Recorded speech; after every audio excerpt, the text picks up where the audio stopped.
அனைவருக்கும் வணக்கம். இன்றைக்கி நம்ம க்ளப் ஹவுஸ் வழியாக பார்க்க போகிறது விநாயகர் திருமந்திரத்தில் விநாயகரின் தத்துவம் அப்படின்ற தலைப்பில் கொஞ்சம் விநாயகரை வச்சு கொஞ்சம் தெரிஞ்சுக்கலாம் எல்லாருமே. திருமந்திரத்தில் காப்பு பாடல், அதாவது கடவுள் வாழ்த்திலே முதல் பாடலில் 5 கரத்தினை பாடல் இருக்குது. எல்லாருக்குமே தெரியும்.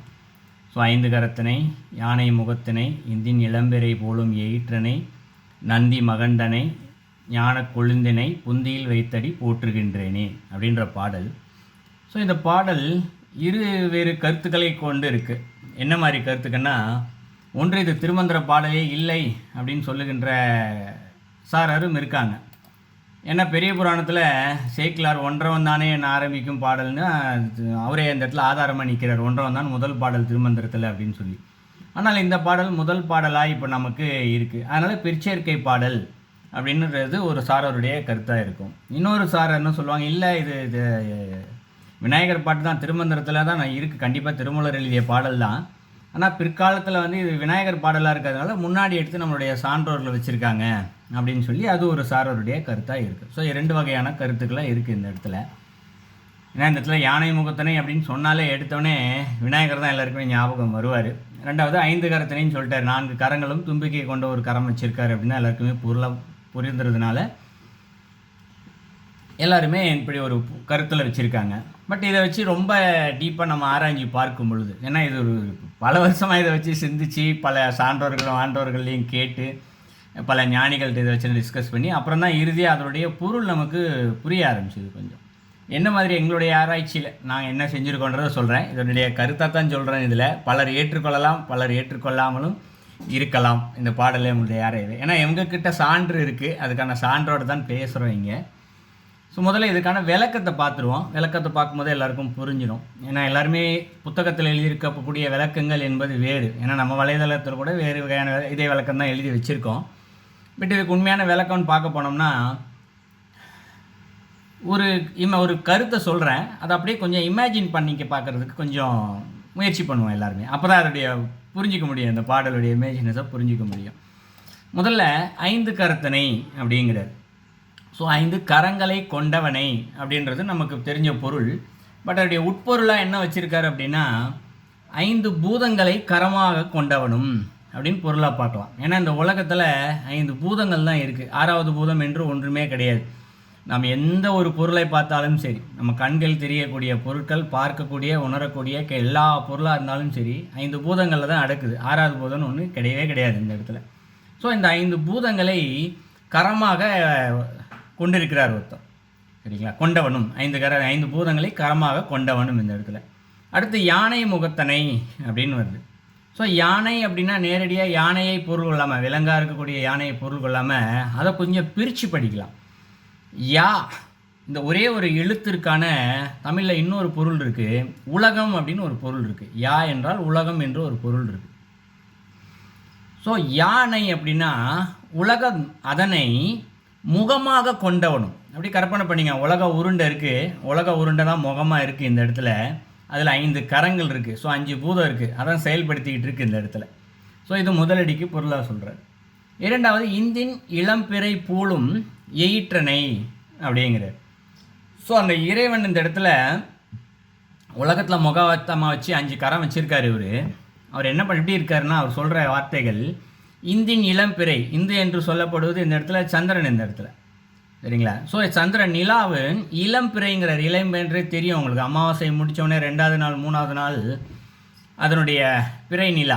2 பக்கமே ரொம்ப கூர்மையாக இருக்கும் இந்த இடத்துல. இளம் பிறை போலும் ரொம்ப கூர்மையாக இருக்குது. எப்படிப்பட்ட கூர்மையாக இருக்கான்? எயிற்றனைங்கிறார். எயிறுனா கொம்பு இந்த இடத்துல. கொம்பை உடைய. 2 பக்கம் கூர்மையாக இருக்கிற மாதிரியே, அதாவது கூர்மனை எப்படின்னா நிலாவுடைய 2 பக்கம் கூர்மை இருக்கும். என்ன பண்ணாலும் அது உடையவே உடையாது இந்த இடத்துல இயற்கையாக பார்க்கும்போது, இல்லைங்களா? என்ன திருப்பி வளர்ந்துக்கிட்டே இருக்கும், முழுமை பெறும், திருப்பி தேய ஆரம்பிச்சிடும். அந்த எதனாலும் உடைக்க முடியாத அளவுக்கு மிகவும் கூர்மையாக இருக்கக்கூடியது. எது கூர்மையாக இருக்கக்கூடியதுன்னா 3வது அடியில் சொல்கிறாரு, நந்தி மகந்தனை அப்படிங்கிறார். இறைவனுடைய மகன் தான் இந்த இடத்துல. நம்ம விநாயகர் அப்படின்னு எடுத்துக்கிட்டோம் அப்படின்னா, சிவபெருமன் தான் இந்த இடத்துல இறைவன். இந்த சிவபெருமன் தான் இறைவனாக இருக்கார், அவருடைய மகன் தான் இந்த இடத்துல விநாயகராக வரார். அப்போ சிவபெருமான் மகந்தனை தான் பாடலில் இருக்கணும். ஆனால் நந்தி மகந்தனை அப்படிங்கிறார். ஸோ நந்தி என்று சொல்லக்கூடியவர் யார் இந்த இடத்துல? இறைவன் தான், அதில் எந்த மாற்று கருத்தும் கிடையாது. ஆனால் எந்த இறைவன் அப்படின்னா, குருவாக இருக்கக்கூடிய இறைவன் எவரோ அவர் தான் நந்தி. ஸோ திருமந்திர பாடல் படிச்சிருக்க எல்லாருக்குமே தெரியும், நந்தி என்ற வார்த்தை எங்கெங்கெல்லாம் பயன்படுத்தப்படுகிறதோ எல்லா இடத்துலையுமே இறைவன் குருவாக இருந்து சொல்லிக் கொடுக்குறான் அப்படின்னு தான் பொருள். அப்போ நந்தி மகந்தனைனா இறைவன் ஒரு முறை சிவபெருமானே என்ன பண்ணுறார், ஒரு முறை ஒரு செய்தியை ஒருவருக்கு சொல்லி கொடுக்குறார் இந்த இடத்துல. அதுதான் மகன் இந்த இடத்துல. ஏன்னா ஒரு மகன் என்பவன் ஒரு தாய்க்கு ஒரு முறை தான் பிறப்பான், இரண்டாவது முறை பிறக்கவே மாட்டான் இந்த இடத்துல. அதுபோலவே சிவபெருமானாக இருக்கக்கூடியவர் இடத்துல எல்லாம் வல்ல அந்த பரம்பொருள் ஒருவருக்கு ஒரு முறை தான் சொல்லிக் கொடுக்குறாரே தவிர்த்து இரண்டாவது முறை அவர் சொல்லிக் கொடுப்பதில்லை. வேறொரு முனிவரோ ஞானியரோ யாராவது ஒருத்தர் வந்து அதே செய்தியை திருப்பி கேட்டாலும், எத்தனை ஆயிரம் வருடங்கள் தவம் இருந்து கேட்டாலும், புராண செய்திகளை நிறையா படிச்சிருப்போம், இதெல்லாம் எவ்வளோ தவம் செஞ்சு கேட்டிருந்தாலும் இறைவன் என்ன சொல்லுவார், வருவார், காட்சி கொடுப்பாரு, இந்த இடத்துக்கு போய் இன்னொரு இருப்பார், இன்னொருத்தர் பேரை குறிப்பிட்டு அவர்கிட்ட போய் தெரிஞ்சுக்கோ அப்படின்னு சொல்லி அனுப்பிச்சி விட்டுருவார் அடுத்த ஆள்கிட்ட. ஸோ இது நம்ம புராணங்களில் நிறைய கதைகளை கேள்விப்பட்டிருக்கோம் இந்த இடத்துல. ஏன் சொல்கிறாருன்னா, ஒரு வாட்டி சொல்லிட்டார் அவர், ரெண்டாவது வாட்டி சொல்ல மாட்டார் இந்த இடத்துல. ஸோ மகன் ஒரு வாட்டி பிறந்துட்டானா பிறந்துட்டு இங்கே தான் இருக்கான், எதனால யார் அந்த மகன் அந்த செய்தியை வச்சுருக்காங்களோ அவங்ககிட்ட தான் போய் வாங்கிக்கணும் இந்த இடத்துல. ஸோ அதான் நந்தி மகந்தனை அப்படிங்கிறது. ஸோ அவருடைய சொல், இறைவன் சொல்லக்கூடிய அந்த வார்த்தை எப்படி இருக்குன்னு கேட்டால், ஞான கொழுந்தினை அப்படிங்கிறார். ஞானத்தின் கொழுந்து, அறிவின் உச்சியாக இருக்கிறது. உச்சமாக, அறிவின் உச்சம், உச்சத்தை அதுக்கு மேலே உச்சம் ஒன்றுமே சொல்லவே முடியாது. அறிவின் உச்சமாக இருக்கிறது அப்படிங்கிறார். அந்த அறிவின் உச்சமாக இருக்கக்கூடிய ஒன்றை எங்கே வச்சு, புந்தியில் வைத்தடி போற்றுகின்றேனே அப்படின்னு திருமலர் சொல்கிறார். புந்தி என்று சொல்லப்படுவது நம்மளுடைய அறிவு, புத்தின்னு வச்சுக்கலாம். அந்த இடத்துல வைத்த அடி போற்றுகின்றேனே அப்படிங்கிறார். ஸோ இதை வந்து வைத்தடி போற்றுகின்றேனேன்னு தான் பாடலில் இருக்கும். பட் அதை பிரித்து படிக்கும்பொழுது வைத்த அடி அப்படிங்கிறார். அப்போது இறைவனுடைய திருவடி தான் என்ன பண்ணுது, இவர்கிட்ட அந்த புந்தியில் வைக்குது அந்த செய்திகள் எல்லாத்தையும். அதை நான் போற்றுகின்றேனே அப்படின்னு சொல்லி முடிக்கிறார். ஸோ நாலடிக்கும் பொருளாக பார்க்கும்பொழுது இறைவனை முதலில் உருவகப்படுத்துகிறார். இறைவன் எப்படி இருக்கிறாரா, இந்த உலகத்தை பொறுத்த வரைக்கும் அண்டா சராசரங்களில் அவர் உருவம் இல்லாதவர் தான். பட் இந்த இடத்துல ஒரு குருவாக இருந்து இவருக்கு சொல்லிக் கொடுக்கும் பொழுது உலகத்தையே முகமாக வைத்துக்கொண்டு 5 பூதங்களை கரமாக வைத்துக்கொண்டு அந்த இறைவன் என்ன பண்ணுறாரு, குருவாக இருந்து சொல்லிக் கொடுக்குறாரு. அவர் சொல்லிக் கொடுக்கின்ற ஒவ்வொரு வார்த்தையும் மகன்களை புதிதாக பிறக்கின்றான். ஏற்கனவே இறைவன் யாருக்கும் சொல்லாத ஒரு செய்தியாக இருக்கிறது. அது எப்படி இருக்குது, ஞானத்தின் உச்சமாக இருக்கின்றது. அந்த செய்தி ஒவ்வொன்றும் நிலாவின் 2 முனை போல, ரொம்ப கூர்மையான முனை போல இருக்கிறது. அதனை என்னுடைய புந்தியில் வைத்த இறைவனின் திருவடியை நான் போற்றுகின்றேனே அப்படின்னு சொல்லி இந்த பாடலை முடிக்கிறார். ஸோ அப்படி பார்க்கும் பொழுது இந்த பாடல் எதை குறிக்கிறது, இந்த இடத்துல விநாயகன்ற எந்த வார்த்தையுமே வரல இல்லைங்களா. ஆனால் எதை குறிக்கின்றது என்றால், இறைவன் இங்கு அறிவு வடிவாக இருக்கின்ற ஒரு பொருள் இருக்கு இல்லையா, அதைத்தான் இந்த பாடலில் குறிப்பிடுறாரு. அந்த அறிவு வடிவாக இருக்கக்கூடியவர் தான் இங்கு விநாயகர். விநாயகருடைய தத்துவமே இங்கே அறிவின் தத்துவம் தான் இங்கே விநாயகருடைய தத்துவம். எல்லா தெய்வங்களுக்கும் ஒரு தத்துவங்கள் இருக்கிறது. அதில் விநாயகருடைய தத்துவம் அறிவின் தத்துவம். அந்த அறிவின் தத்துவத்தை தான் இங்கு விநாயகருடைய பாடலை போலவே இங்கு சுட்டி காட்டுகின்றார். ஸோ இது அந்த பாடலுடைய பொருள். அப்போ அறிவு வடிவாக இருக்கக்கூடிய அந்த விநாயகரை எப்படி வணங்குவது, அடுத்த கேள்வி வருது. அப்போ அந்த அறிவின் வடிவில் எப்படி இறைவனை அடைவது, அடுத்த கேள்வி வரும். அப்போ விநாயகரை வச்சு நாம் முழுசாக கொஞ்சம் தெரிஞ்சுக்கிட்டோம் அப்படின்னா நிச்சயமாக உறுதியாக நாம் அந்த அறிவின் வழியாக இறைவனை சென்று அடையலாம். ஸோ முதல்ல விநாயகருக்கு நிறைய பேர்கள் கொடுக்கப்பட்டிருக்கு. இந்த பேர்களுக்கான பொருளை பார்ப்போம். ஸோ அப்படியே அவருடைய ஒன்றொன்றாக வச்சு பார்க்கும்போது எல்லாருக்கும் புரிஞ்சிடும்னு நினைக்கிறேன். முதல்ல நம்ம சொல்லப்படுகின்ற பெயரே பிள்ளையார் தான் இந்த இடத்துல. ஸோ இறைவனுடைய மூத்த பிள்ளையார் அப்படின்னு நம்ம சொல்கிறோம். அவர் என்ன பண்ணுறாரு, இன்னொரு பேர் இருக்குது அவருக்கு, ஒரே இடத்துல அசையாமல் உட்காந்துட்டு இருக்காரு, கல்லு பிள்ளையார் அப்படின்னு சொல்லுவாங்க இல்லையா. கல்லு பிள்ளையார் மாதிரி உட்காந்துருக்கியேன்னு யாராவது ஒருத்தரை திட்டுறதை கூட உபயோகப்படுத்துவாங்க. ஒரே இடத்துல உட்காந்துருக்க ஒருத்தரை பார்த்து கல்லு பிள்ளையார் மாதிரி இருக்கியே, அசையாமல் இருக்கிறியே அப்படின்னு சொல்லுவாங்க இந்த இடத்துல. ஸோ அதுக்கு தான் அந்த பிள்ளையார் ஒரே இடத்துல ஆடாமல் அசையாமல் இருக்கக்கூடியவர் தான் அந்த பிள்ளையார். ஸோ ஆடாமல் அசையாமல் இருக்கக்கூடிய அந்த பிள்ளையாரை யார் நம்புகின்றார்களோ அவர்களை உச்சத்தில் வைக்கக்கூடிய மிகுந்த சக்தி மிக்கவராக இங்கு விநாயகர் இருக்கிறார். இந்த பிள்ளையார் அவர் அசையாமல் தான் இருக்கிறார், ஆனால் அவர்கிட்ட அவ்வளோ சக்தி இருக்குது. ஸோ அது யோக மார்க்கத்தில் பார்க்கும்போது நாமும் அதுபோல் அசையாமல் இருந்தோமேயானால், நம்மளுடைய மனம் அசையாமல் இருந்தோமேயானால் அது மிகப்பெரிய யோகம். இதன் விளைவாக இந்த பிள்ளையார் என்று சொல்லக்கூடிய அந்த அறிவின் உச்ச சக்தி நமக்கும் கிடைக்கும். ஸோ இதுதான் பிள்ளையாருக்கான பொருள். இரண்டாவது, அவரை எப்படி இந்த அறிவின் உச்சத்துக்கு கொண்டு போகிறார் அவர் அப்படின்னு பார்த்தோம்னா, இந்த விநாயகரை வணங்குறவங்க எல்லாரையுமே விநாயகர் என்ன பண்ணுறாரு, அவர் ஒரே இடத்துல உட்காந்துருக்க மாதிரி தான் இருப்பார். ஆனால் ஃபைனலாக என்ன சொன்னால் யாருக்கு என்ன வேணுமோ அதை கரெக்டாக கொடுத்துருவார். இதுக்கு பார்த்தோன்னா ஔவையாரை சான்றாக சொல்லலாம்.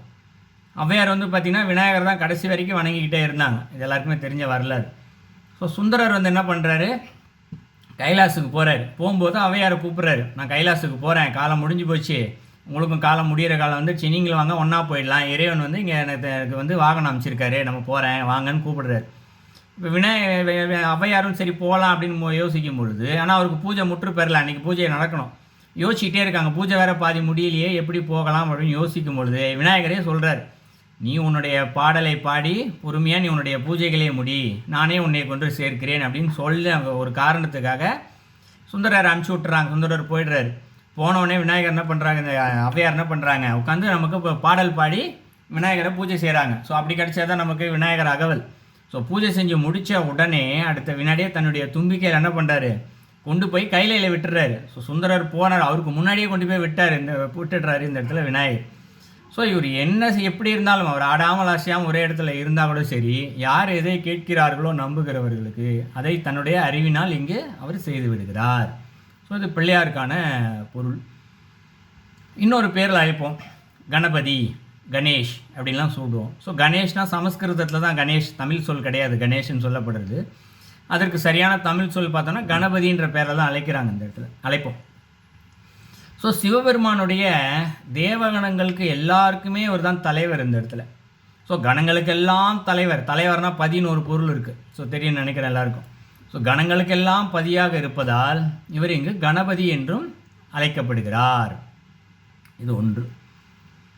அடுத்து விநாயகர் அப்படின்ற பெயரால் இங்கே கூப்பிடுறோம் நம்ம. விநாயகர்னா என்ன பொருள் இந்த இடத்துல அப்படின்னா, அதை பிரித்து படிச்சுன்னா வி நாயகர் அப்படின்னு படிக்கலாம். நாயகர்னா யார் இந்த இடத்துல, தலைவர் தான் இந்த இடத்துல. என்ன தலைவர், வி என்ற வார்த்தை தமிழில் ஒரு பொருளை உயர்த்தி காட்டுவதற்காக பயன்படுத்துகின்ற ஒரு எழுத்து தான் வி. ஸோ நாயகர் தலைவராக இருக்கக்கூடிய ஒருவரை வி என்று சேர்த்து மிகவும் மேன்மையான உச்சமான தலைவர் என்ற பொருள் படும்படியாகத்தான் இவரை விநாயகர் என்று இங்கு அழைக்கிறோம். ஸோ அடுத்து விக்னேஸ்வர் என்ற பெயர் எப்படி வந்துச்சு இந்த இடத்துல, விக்னங்களை நீக்குவதனால் அவர் விக்னேஸ்வர் என்று அழைக்கப்படுகிறார். விக்னங்கள்லாம் என்ன, துன்பங்கள் தான் இங்கே. ஸோ எப்படிப்பட்ட துன்பங்களாக இருந்தாலும் அதனை அவர் நீக்கி விடுகிறார்.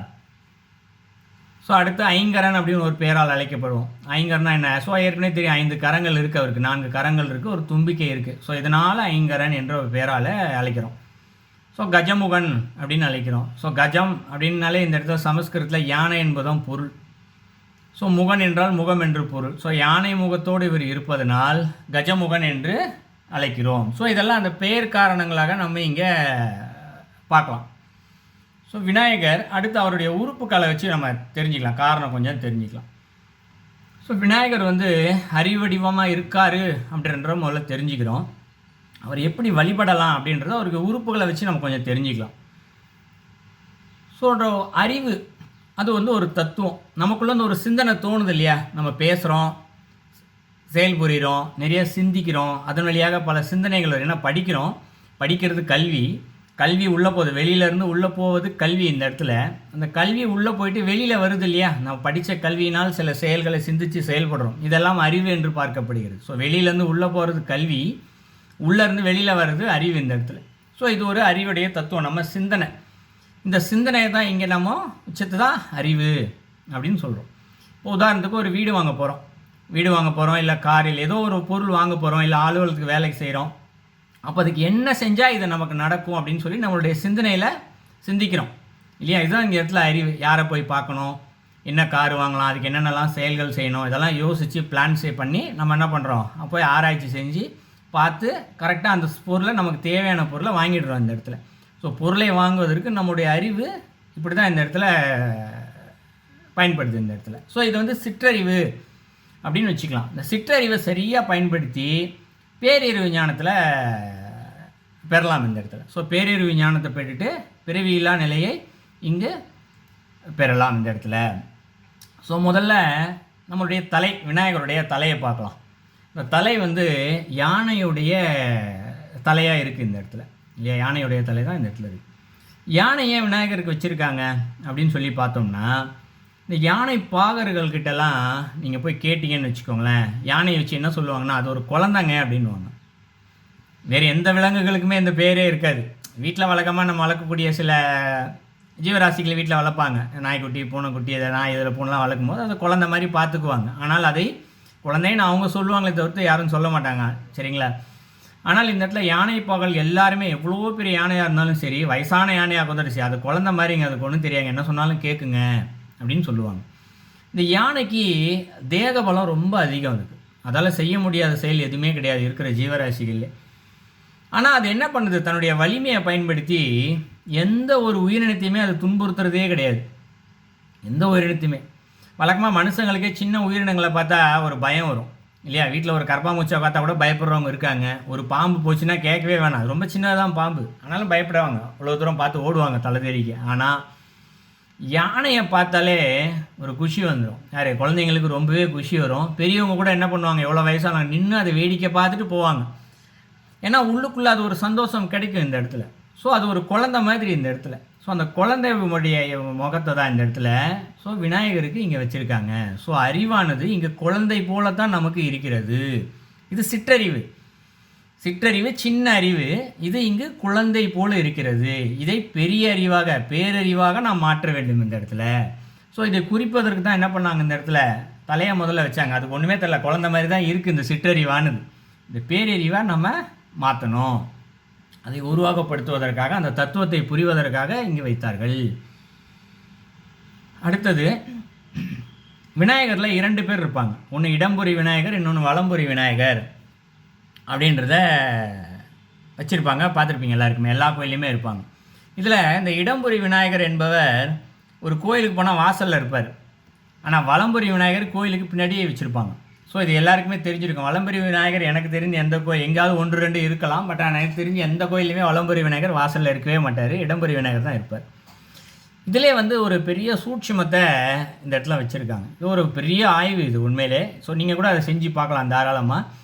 இதெல்லாம் பற்றி தெரிஞ்சுக்கிட்டு நான் உண்மையிலே செய்து பார்த்துட்டு தான் இந்த பயிற்சி முறையை நான் சொல்கிறேன். ஒன்று என்னென்னா, நம்மளுடைய இடப்பக்கம் மூச்சுக்காற்று, ஏன்னா மூச்சுக்காற்று நமக்கு 2 நாசி இருக்குது, ஒரு நாசி வழியாக தான் காற்று போகும். ஸோ எல்லாருக்குமே தெரியும்னு நினைக்கிறேன், ஒரு பக்கம் தான் போகும். ஸோ இடது பக்கம் போகிறது இடகலை என்றும் வலது பக்கம் போகிறது பிங்கலை, அதாவது சூரியக்கலை சந்திரக்கலைன்னு சொல்லுவாங்க. இடது பக்கம் போகிறது சந்திரக்கலையும் வலது பக்கம் போகிறது சூரியக்கலை அப்படின்ற மூச்சுக்காத்தோட சொல்லுவாங்க.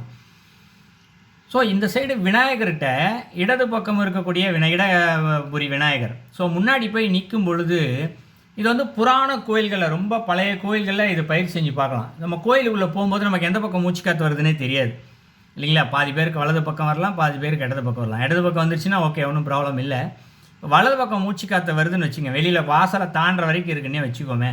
நீங்கள் கரெக்டாக அந்த விநாயகர் முன்னாடி போய் நின்று உங்களுடைய மூச்சுக்காற்றை பார்த்தோம் அப்படின்னா இயற்கையாகவே அது என்ன ஆகும், இடது பக்கம் மாற ஆரம்பிச்சிடும் மூச்சுக்காற்று. கோயிலுடைய அமைப்பு ஆகம விதி பிரகாரம் கட்டப்பட்ட கோயில்களில் அந்த காலத்தில் எப்படி இதெல்லாம் அறிவார்ந்து கட்டியிருக்காங்கன்னே தெரியாது, ஆனால் இயற்கையாகவே இது நடக்கிறது இந்த இடத்துல. ஸோ வலம்புரி விநாயகர் அப்படின்னு சொல்கிறத கூட பார்த்தோன்னா, வலது பக்கம் அந்த விநாயகர் முன்னாடி போய் நிற்கிறதுக்கு முன்னாடி நமக்கு எந்த பக்கம் வேணால் நாசி இருக்கட்டும், ஆனால் அவர் முன்னாடி போய் நிற்கும் போது கரெக்டாக வலது பக்கம் தான் மூச்சுக்காற்று வர ஆரம்பிக்கிறது. இப்படி வருது, எப்படி அது அதோடைய ஆய்வு நம்ம ரொம்ப மனித அறிவுக்கு அப்பாற்பட்டது அந்த ஆய்வு. அவங்க எப்படி கட்டினாங்கன்னு இன்றைக்கி வரைக்கும் தெரியாது. ஏன் இது நடக்கிறது அப்படின்னு பார்த்தா, இந்த இடது பக்கம் வரக்கூடிய நாசிக்காற்று எப்போ வருதோ அது பெற்றுக்கொள்ளுதல்னு பேர். இந்த வாசி யோகம்னு சொல்லுவாங்க இல்லையா, அதில் கூட இதெல்லாம் சொல்லிக் கொடுக்கப்படுது இந்த இடத்துல. இடது பக்கம் நாசியம் வரும்போது வேண்டுதல், இறைவா எனக்கு இதை கொடு அதை கொடு, நம்ம என்னென்னலாம் வேண்டுறோமோ அது எல்லாம் அப்படியே நடக்கும். ஸோ நன்மைகளை பெற்றுக்கொள்ளுதல். அதே மாதிரி வலம்புரி விநாயகர் வலது பக்கம் இருக்கும்போது மூச்சுக்காற்று விடும்போது கேட்டோம்னா ஸோ தீமைகளை போக்குதல் அந்த பக்கம். ஸோ வலம்புரி விநாயகர் முன்னாடி போய் நின்றுக்கிட்டு இறைவா எனக்கு இந்த தீமையெல்லாம் போக்கி கொடு, போக்குறது. இந்த இடத்துல நிறைய பேருக்கு பல துன்பங்கள் இருக்கு இல்லையா, அது நடக்கலை இது நடக்கலை என்னென்னமோ ஒரு துன்பம், இதெல்லாம் எனக்கு போகணும், இந்த துன்பம் எப்படியாவது போகணும், நோய் போகணும் அப்படின்னு வேண்டுதல் இருக்கும் இல்லையா. இதெல்லாம் அந்த விநாயகர் முன்னாடி போய் நின்று கேட்கும் பொழுது நிச்சயமாக இது அந்த தீமையானது நிச்சயமாக உறுதியாக போகும். ஸோ இதுக்கு தான் இப்படி வச்சுருந்தாங்க இந்த இடத்துல. ஏன்னா இப்போ கோயிலுக்கு நுழையும் போதே வலம்புரியை வச்சுட்டான்னு வச்சிங்களேன், கோயிலுக்குள்ளே போகும்போதே சாமி எனக்கு அதை கூட இதை கூட தான் வேண்டிக்கிட்டே போவாங்க. இப்போ வாசலில் வலம்புரி விநாயகரை வச்சா இந்த இடத்துல வலது பக்கம் நாசி தான் ஓடும். அப்போ என்னாகும், முன்னுக்கு பின் முரணாக போகுது. நாங்கள் போய் நிற்கும்போது தீமையை போக்கணும், ஆனால் இவங்க போய் வேணும் வேணும்னு கேட்குறாங்க, அப்போ நடக்காது இல்லைங்களா? ஸோ அந்த காரணத்துக்காக தான் கோயில் வாசலில் இடம்புரி விநாயகர்கள் வைத்திருக்கிறார்கள். பின்னாடி கோயிலுக்கு பின்னாடி என்னென்னலாம் வேணும்னு எல்லாம் கேட்டுறது, சாமியெல்லாம் பார்த்து மூலஸ்தானத்தில் சிவனோ அம்பாலோ பெருமாளோ யாரோ சாமியை வணங்கிட்டு பின்பக்கம் போகும்போது தான் வலம்புரி விநாயகர் இருப்பார், ஸ்பெஷலாக வச்சுருப்பாங்க. ஸோ அவர்கிட்ட போகும்பொழுது எல்லாம் கேட்டு முடிச்சிருப்பாங்க இல்லையா, போயின்னு இந்த துன்பத்தெல்லாம் போக்கி கொடுப்பா அப்படின்னு சொல்லி வேண்டுதல், இதெல்லாம் ஒரு காலத்தை சொல்லி கொடுத்தாங்க. இன்றைக்கி பல பேர் சொல்லிக் கொடுக்கறது இல்லை, இன்றைக்கி தெரியல நிறைய பேருக்கு. ஸோ இடம்புரி விநாயகர் என்பவர் நாம் வேண்டுதலை பிரார்த்திக்கும் போது நிச்சயமாக கிடைக்கும் அப்படின்றதுக்கும், வலம்புரி விநாயகர் தீமையை போக்குவதற்காகத்தான் இதை பிரித்து வைத்தார்கள். இது இயற்கையாகவே அதனுடைய அமைப்போடு கோவிலில் வைத்தார்கள். ஸோ நம்ம அங்கே போகும்போது நமக்கு நாசிகளும் இயற்கையாகவே மாறி விடுகிறது. ஸோ இது பார்த்திங்கன்னா பக்தி மார்க்கத்தில் யோக மார்க்கம் ரெண்டுமே சேர்ந்துடும். இதில் நமக்கே தெரியாமல் இதெல்லாம் வச்சுருக்காங்க இந்த இடத்துல, சரிங்களா? ஸோ பிரார்த்தனை செய்கிறத நம்ம தெரிஞ்சுக்கணும். இந்த இடத்துல விநாயகர் முன்னாடி எப்பயுமே போய் நிற்கும் பொழுது எனக்கு இது குடை இறைவா அப்படின்னு சொல்லி கேட்டு நம்ம பிரார்த்தனைக்கணும். வலம்புரி விநாயகர்கிட்ட போகும்போது எனக்கு தீமைகள் இதெல்லாம் வேண்டாம், தீமைகள்லாம் என்ன வேணா இருக்கலாம், நோய் நொடி துன்பங்கள் இதெல்லாம் போகணுன்னு வேண்டிக்கலாம். இதெல்லாம் வேண்டிக்கிறதோட முக்கியமானது நம்மளுடைய அகங்காரம், ஆணவம், கோபம் இந்த மாதிரி எதுவுமே வேண்டாம் இறைவா, தீயது அப்படின்னு சொல்லியதை நாம் பிரார்த்தித்து கொள்ள வேண்டும். ஸோ இது இடம்புரி வலம்புரி விநாயகருக்கான ஒரு பொருள். அடுத்து கண்கள் இந்த இடத்துல. ஸோ தலை யானையுடையது, அவ்வளோ பெரிய தலையை அவருக்கு வச்சுருந்தாலும் கண்கள் பார்த்தோன்னா ரொம்ப சின்னதாக வச்சுருப்பாங்க இந்த இடத்துல. என்ன காரணம் அப்படின்னு பார்த்தோம்னா, நம்மளுடைய இந்த சிற்றறிவு சொன்னோம் இல்லைங்களா, அதை வைத்து கொண்டு நாம் எதை பார்த்தாலும் கூர்மையாக பார்க்க வேண்டும். கூர்மைன்னா இப்போது சாதாரணமாக நம்ம பேச்சு வாக்கில் யாராவது சொல்லும் பொழுது கொஞ்சம் கவனமாக கேட்கணுன்னா, கேட்குறவங்களுடைய முகத்தை பாருங்கள், கண் கொஞ்சம் சுருங்கும் அப்படியே. ஏன்னா கூர்மையாக கேட்குறாங்களாமா, காதில் ரொம்ப கூர்மையாக இருக்குது, கண் அப்படியே சுருக்குவாங்க இந்த இடத்துல. பார்க்குறது கூட எதையாவது உன்னிச்சு பார்க்கணும் அப்படின்னா உடனே கண் சின்னதாக சுருங்கும் இந்த இடத்துல இல்லைங்களா? ஸோ கூர்மையாக பார்க்க வேண்டும் என்பதற்காக தான் இங்கு சிறிய கண்களை அங்கு கொடுக்கப்பட்டிருக்கிறது. கூர்மையான என்ன பார்க்குறது இந்த இடத்துல அப்படின்னா, நாம் பார்க்கக்கூடிய ஒவ்வொன்றிலும் இறைவன் இறைவன் இருக்கிறார், நிச்சயமாக உறுதியாகவே இருக்கிறார். ஒவ்வொரு பொருளையும் இறைவன் இருக்கார். இறைவன் இல்லாத ஒரு பொருள் என்று இந்த உலகத்தில் எதுவுமே இல்லை, எல்லா பொருளையும் இறைவன் இருக்கார் இந்த இடத்துல. ஸோ அப்போ இறைவன் இங்கு எப்படி இருக்கிறார், அந்த பொருள் வழியாக எனக்கு எப்படி உதவி செய்கிறார் இறைவன். உதாரணத்துக்கு ஒரு ஃபோன் கூட வச்சுக்கலாம். தினந்தோறும் நம்ம அதிகபட்சம் பார்க்கக்கூடிய ஒரு பொருள் ஃபோன் தான் இப்போதைக்கு. இந்த ஃபோன் இறைவனுடைய தன்மை இருக்கிறது, இது எப்படி எனக்கு பயன்படுத்துகிறது, இந்த ஃபோனை வைத்துக்கொண்டு நான் எப்படி இறைவனை சிந்திப்பது, இறைவன் நோக்கிய பயணத்திற்கு இந்த ஃபோன் எப்படி எனக்கு பயன்படுகிறது என்று ரொம்ப கூர்மையாக நாம் கவனித்து பார்த்து அதை செயல்படுத்த வேண்டும். இப்படி செயல்படுத்தணும்னா என்ன, உங்களுக்கு நம்ம பார்க்கக்கூடிய ஒரு பொருளையும் இறைவனை பார்க்க ஆரம்பிச்சிடுவோம் இந்த இடத்துல இல்லையா? ஸோ அதனால தான் கண்கள் சின்னதாக கொடுத்துருக்காங்க இந்த இடத்துல. அடுத்தது காது. காது பார்த்திங்கன்னா ரொம்ப பெருசாக இருக்கும் யானையுடைய காது. ஸோ விநாயகருக்கும் காது பெருசாக தான் இருக்குது. ஸோ ஏன் காதை பெருசாக வச்சாங்க, கண் சின்னதாக வச்சு காதை பெருசாக வச்சுருக்காங்கன்னா, நல்லவற்றை அதிகமாக கேட்க வேண்டும். சான்றோர்கள் சொல்வதையும் பெரியவர்கள் சொல்வதையும் நிச்சயமாக நிறையா கேட்க வேண்டும். ஸோ திருமந்திரத்தில் பெரியோர் துணை காவடல்னு சொல்லி ஒரு தலைப்பே இருக்குது இந்த இடத்துல. பெரியவர்கள் துணையோடு எப்படி இறைவனை அடைவது அப்படின்றது. ஸோ பெரியவர்கள் யாருன்னு தெரிஞ்சுக்கணும், அதன் வழியாக அவர் சொல்வதை கேட்டால் எப்படி இறைவனான்னு ஒரு தலைப்பே இருக்குது. ஸோ அந்தளவுக்கு நம்ம காதை நிறைய கேட்கணுன்றதுக்காக தான் காதை பெருசாக வச்சு நமக்கு கொடுத்துருக்காங்க. ஸோ அடுத்தது வாய். யானை வாய் பார்த்திங்கன்னா தெரியவே தெரியாது வெளியில், அது தும்பிக்கையை தூக்குனா மட்டும்தான் தெரியும் இந்த இடத்துல. ஸோ விநாயகரும் அதே போல் தன்னுடைய தும்பிக்கையை தூக்குனா தான் வாய் தெரியுமே தவிர்த்து நிச்சயமாக வாயானது இங்கே தெரியாது. ஸோ ஏன் சின்னதாக மறைவாக வைத்திருக்கிறார்கள் அப்படின்னா, மிகவும் குறைவாக பேச வேண்டும். எவ்வளோ குறைவு, ஏன்னா எல்லா விஷயம் வேணால் நமக்கு தெரிஞ்சிருக்கட்டும். யாராவது ஒருத்தர் கேட்டார்னா சொல்லலாம், இது எனக்கு தெரியலாங்க கொஞ்சம் சொல்லி கொடுங்க அப்படின்னு ஸ்கோல்னா கேட்கலாம். அதை விட்டுட்டு இன்றைக்கி பார்க்கும்போது பேச்சு வழக்கிலே தெரியும், நிறைய ஆர்கியூமெண்ட்டு பல பேர்கிட்ட போயிட்டே இருக்கும். நான் சொல்கிறதான் சரி, நான் சொல்கிறத நீ கேளு அப்படின்னு தனக்கு தெரிஞ்சதான் உண்மை என்பதையும் அதை சொல்லி வாதாடுறத நிறைய பார்க்கலாம். இன்றைக்கி நம்மக்கிட்டே அந்த குணங்கள் நிச்சயமாக எப்பயாவது ஒரு முறையாவது வெளிப்படும் நிச்சயமாக இல்லைங்களா? யாராவது ஒருத்தர் பேசினார்னா முழுசாக பேசக்கூட விடுறதில்லை. உடனே அது அப்படி இல்லை நீங்கள் சொல்லலை, நான் சொல்கிறது கேளுங்க அப்படின்னு சொல்லி குறுக்க மறித்து பேச ஆரம்பிச்சிடுவோம் இந்த இடத்துல. ஸோ அவருடைய விநாயகருடைய வாய்க்கு இருக்கிறத பார்த்து நம்ம இருக்கிறது பேசுகிறதே தெரியக்கூடாது, மறைமுகமாக வச்சுக்கணும். நம்மகிட்ட என்ன செய்தி இருந்தாலும் கேட்டால் சொல்லணும். ஸோ முடிஞ்ச அளவுக்கு பேசாமல் இருப்பது இங்கே உத்தமம். ஸோ இதனால தான் வாய் இந்த இடத்துல ரொம்ப சின்னதாக வச்சுருக்காங்க. அடுத்து தந்தம். இந்த தந்தம் வந்து பார்த்தோம்னா ஒரு தந்தம் சராசரியாக இருக்கும் இல்லையா, இயற்கையாக இருக்கும். இன்னொரு தந்தம் பாதி உடஞ்ச நிலையில் இருக்கும். இதில் ஒரு மிகப்பெரிய தத்துவம் ஒழிஞ்சிருக்கு இந்த இடத்துல. என்ன தத்துவம் வச்சுருக்காங்க இதில் அப்படின்னு பார்த்தோம்னா, வழக்கமாக விநாயகருடைய அந்த தந்தத்துக்கு வச்சு நமக்கு எல்லாத்துக்கும் ஒரு கதை தெரியும். வியாசர் என்பவர் மகாபாரதம் எழுதுறதுக்காக தேடுறார், யாரை வச்சு எழுதலான்னு அவர் தேடும்போது நாரத மகரிஷி தான் சொல்கிறாரு, நீங்கள் விநாயகரை வச்சு எழுதுங்க, அவரை வச்சு தான் எழுத முடியும், வேறு யாராலும் எழுத முடியாது அப்படின்னு சொன்னதுனால விநாயகரை போய் கேட்டுக்கிட்டதாகவும், விநாயகர் வந்து தன்னுடைய எழுத்தாணி வழியாக எழுதும் பொழுது அது உடஞ்சிருச்சு. ஸோ அப்போ தந்தத்தை வச்சு தான் அவர் உடைச்சி எழுதினார் அப்படின்னு ஒரு கதை ஒன்று கேள்விப்பட்டிருப்போம். ஸோ அதுக்கு பின்னாடி என்ன தத்துவம் இருக்குது அப்படின்னா, வியாசர் மிகப்பெரிய முனிவர் இந்த இடத்துல. ஸோ அவர் என்ன பண்ணுறாரு, மகாபாரதத்தை தான் எழுதுறதுக்கு தேடுறாரு. மகாபாரதம் என்பது என்ன, வேதத்தினுடைய மொத்தம் என்ன இருக்கோ அதை அப்படியே கதையாக எழுதிட்டார், இந்த இடத்துல கொடுத்துட்டார். ஸோ அப்போ இந்த இடத்துல மகாபாரதம் என்பது ஒரு வேதம் தான். வேதத்தையே முழுமையாக எழுதணும்னா வேதத்தை படைச்சவரால் தான் முடியும். ஸோ இறைவனால் தான் முடியும். ஸோ இறைவனுடைய அறிவின் தத்துவமாக இருக்கிறது இங்கே விநாயகர் தான். ஸோ அவரை வச்சு தான் எழுத முடியும், வேறு யாராலும் எழுத முடியாது. அப்போது வியாசர் மிகப்பெரிய ஞானி. அவர் நினச்சிருந்தார்னா அவர் தன்னுடைய தியான சக்தி இருக்கு இல்லையா, அந்த சக்தியின் வழியாக என்னுடைய எண்ணத்தில் இந்த மகாபாரதம் கதை மொத்தமாக இருக்குது, இந்த கதை எல்லாமே இந்த சுவடியில் இருக்கட்டும் அப்படின்னு சொன்னால் அடுத்த வினாடி சுவடியில் தானாகவே எழுத்துக்கள் தோன்றி இருக்கும் இல்லையா. அதுக்கான சக்தி அவருக்கு இருக்குது. விஸ்வாமித்திரர் ஒரு சொர்க்கத்தையே உருவாக்குனார், எல்லாருக்கும் தெரியும் நினைக்கிற அந்த வரலாறு. இருக்கிற சொர்க்கத்து மாதிரியே இன்னொரு சொர்க்கத்தையே உருவாக்குனார். அவ்வளோ சக்தி இருக்குது, தவ சக்தி. வியாசர் அதுபோல் மிகப்பெரிய முனிவர். அவர் நினச்சிருந்தானா என்ன செஞ்சுருக்க முடியும். ஆனால் அவர் எழுதுவதற்கு இன்னொருவரை தேடுகிறார். ஸோ விநாயகர் எழுதுனன்னு ஒத்துக்கிட்டார். அவரோட விநாயகர் யார், இறைவனுடைய அறிவின் தத்துவமே அவர் தான். ஸோ விநாயகர் நினச்சிருந்தானா என்ன பண்ணியிருக்கலாம், வியாசருடைய எண்ணத்தில் என்னெல்லாம் இருக்கோ அதெல்லாம் அந்த சூடியில் வரட்டும் அப்படின்னு அவரும் சொல்லி நினச்சிருந்தானா போதும், எல்லாமே சூடியில் வந்திருக்கும். ஏன் உட்காந்து எழுதுறாரு அவர் இந்த இடத்துல. ஸோ இதிலேருந்து நம்ம என்ன தெரிஞ்சுக்கணும் அப்படின்னா, நம்மளுடைய உடல் உழைப்பால் தான் எதையும் செய்யணும். எவ்வளோ பெரிய சக்தி நம்மக்கிட்ட இருந்தாலும், எத்தனை சக்திகள் இருந்தாலும் நம்மளுடைய உடலால் தான் அந்த நமக்கு உண்டான வேலையை செய்ய வேண்டும். ஏன்னா நம்மக்கிட்ட இன்றைக்கி பணம் இருக்குன்ற காரணத்தினால பல பேர் இது செய்கிறோம். பணம் கொடுத்து இந்த வேலையை செஞ்சிடலாம்ப்பா. தங்கக்கிட்ட ஒரு வீட்டில் ஒரு 2 வீலர் இருக்கும், கார் இருக்கும், அதை கூட என்ன பண்ணுவாங்க, அதை துடைக்கிறதுக்கு சோம்பேறித்தனமாக இருக்கும். என்ன பண்ணுவாங்க, காசு கொடுத்தா அதை தொடச்சி கொடுத்துட்றாங்க, இந்த பணம் கொடுக்குற தொடச்சி கொடுத்துருப்பா அப்படின்னு சொல்லிடுவாங்க இல்லைங்களா. பல பேர்ட்டு இருக்குது இன்றைக்கி. ஒரு வீட்டு வேலையை செய்கிறதுக்கோ வீடை சுத்தப்படுத்துறதுக்கோ எதாக இருந்தாலும் சரி, இன்றைக்கி எல்லாத்துக்குமே ஆள் வந்துட்டாங்க. ஒரு பாத்ரூம் க்ளீன் பண்ணுறது கூட இன்றைக்கி ஆள் வராங்க, வெளியிலேருந்து பணம் கொடுத்து க்ளீன் பண்ணுறாங்க. ஆனால் அவர்கள் என்ன செய்கிறார்கள், இறைவன் எவ்வளவு சக்தியை நம்ம கொடுத்துறோம். இறைவன் நம்ம கொடுத்துருக்கிறதுக்கு இன்றைக்கி என்ன இது, எல்லா சக்தியும் இருக்குது. ஆனால் பணம் ஒன்றை கொடுத்துருக்காரு, பணத்தை வச்சு நம்ம அதை சாதிச்சிக்கலாம்னு நினைக்கிறோம்.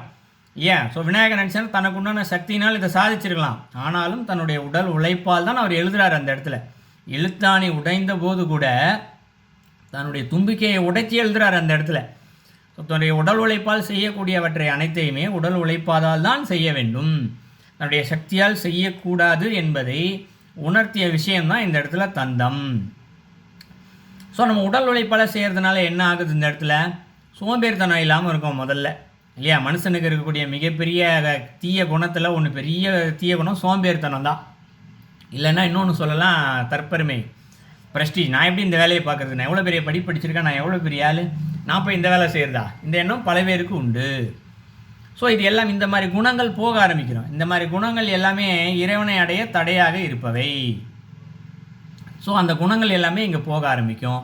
ஸோ அதனால் விளைவுகள் என்ன ஆகுதுங்க, கர்மங்களை தீர்த்து கொள்றதுக்கு தான் இந்த இறைவன் அந்த உடம்பையே கொடுத்துருக்காரு. ஸோ அந்த உடம்பை வச்சு இது போல் வேலைகளை செய்து நம்மளுடைய கர்மங்களை தீர்த்து கொள்ள வேண்டும். நம்ம உடலால் என்னென்னலாம் வேலை செய்ய முடியுமோ எல்லா வேலையும் செஞ்சுக்கிட்டோம் அப்படின்னாலே நம்மளுடைய கர்மா பாதி போயிடும்.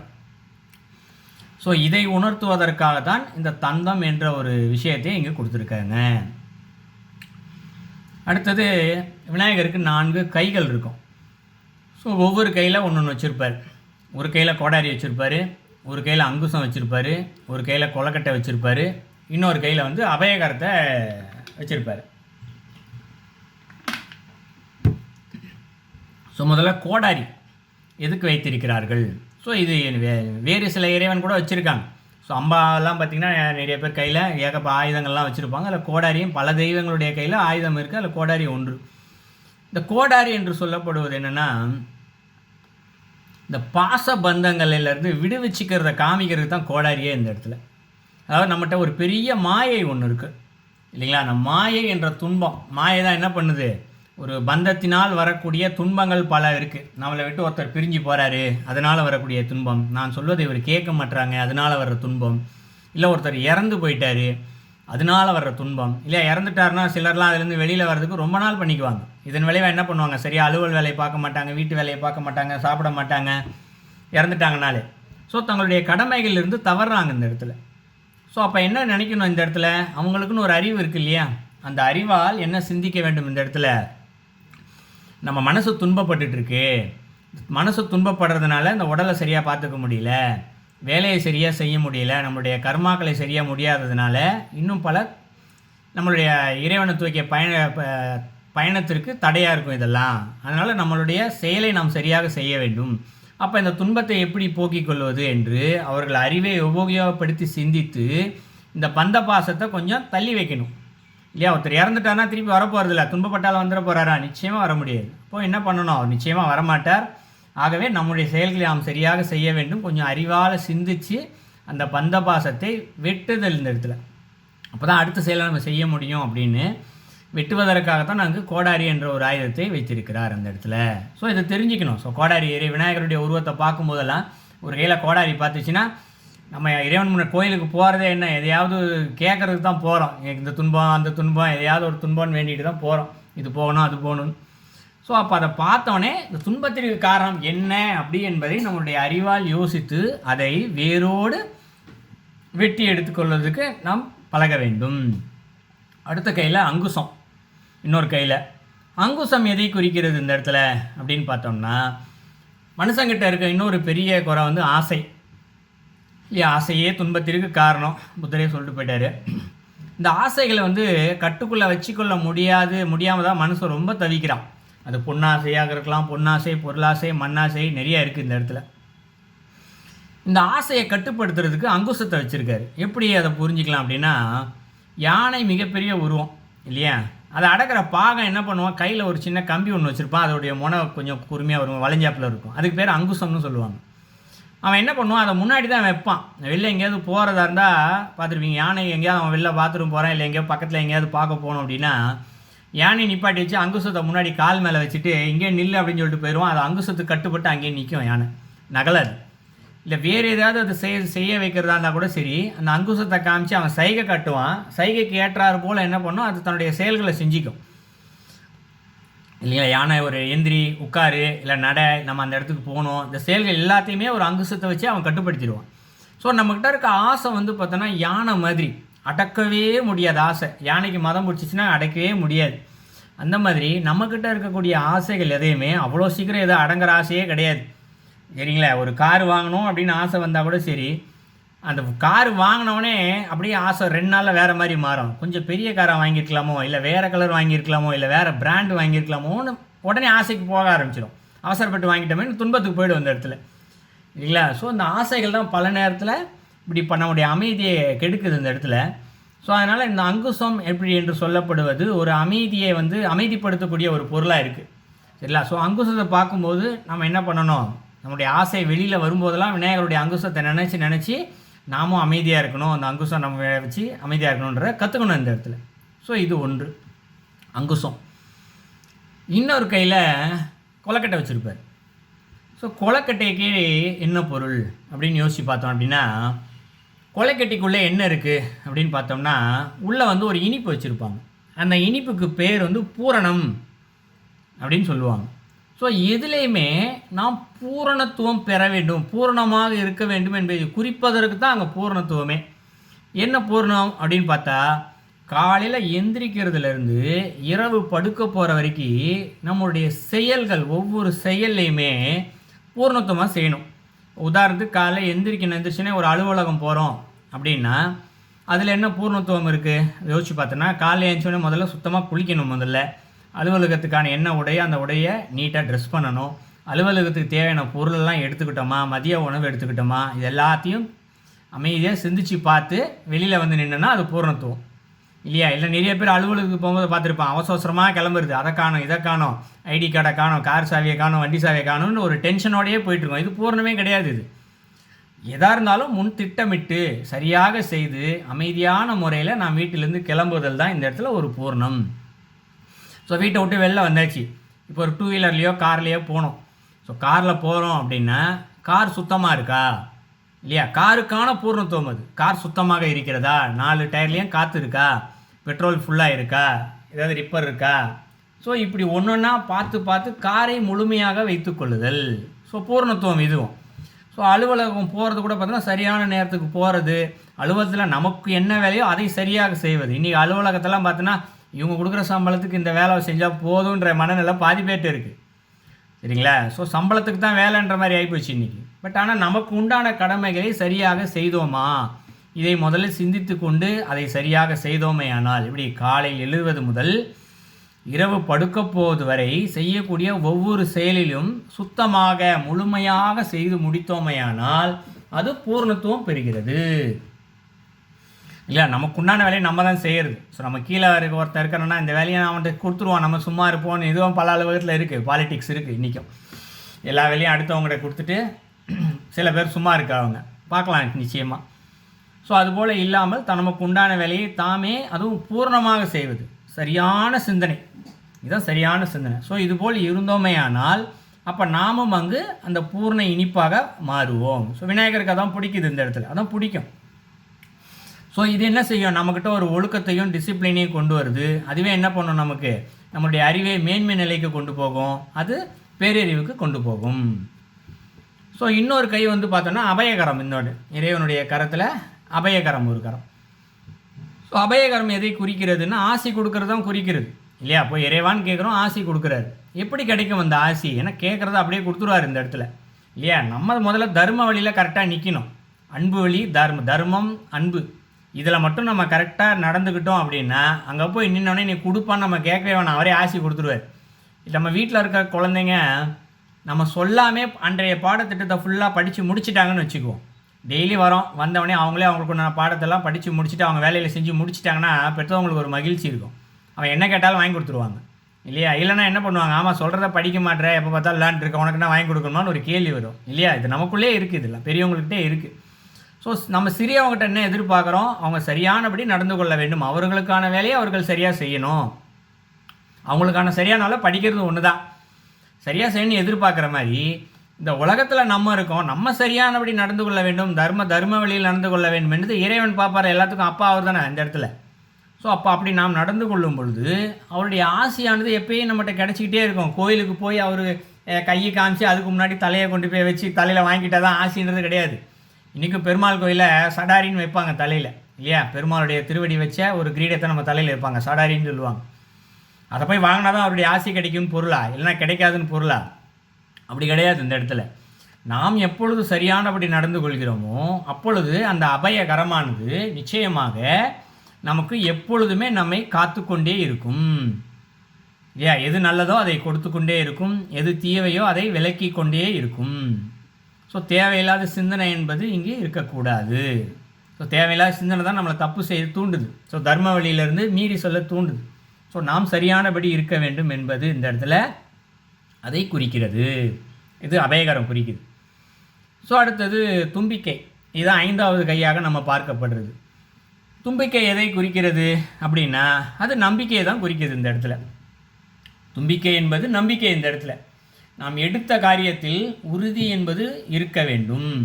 ஏன்னா சின்ன விஷயம், ஆன்மீகத்தில் என்ன பல பேர் நான் தியானம் பண்ணுறேன் அப்படின்வாங்க.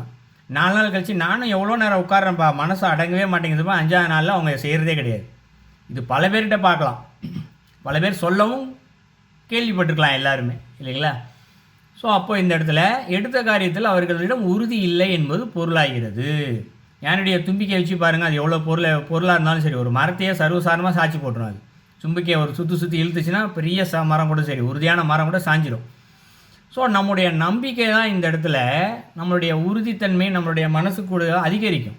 இந்த உறுதித்தன்மை தான் நம்ம செய்கின்ற செயலுக்கு நான் உறுதியை கொடுத்து அந்த காரியை சித்திக்க வைக்கிறது. ஸோ தும்பிக்கையை பார்த்து இதை கற்றுக்கொள்ளலாம். யானையிடம் இருக்கக்கூடிய ஒன்று அடுத்தது எலி. ஸோ இதான் ரொம்ப ஒரு முக்கியமாக பொருளாக நம்ம பார்க்கலாம்.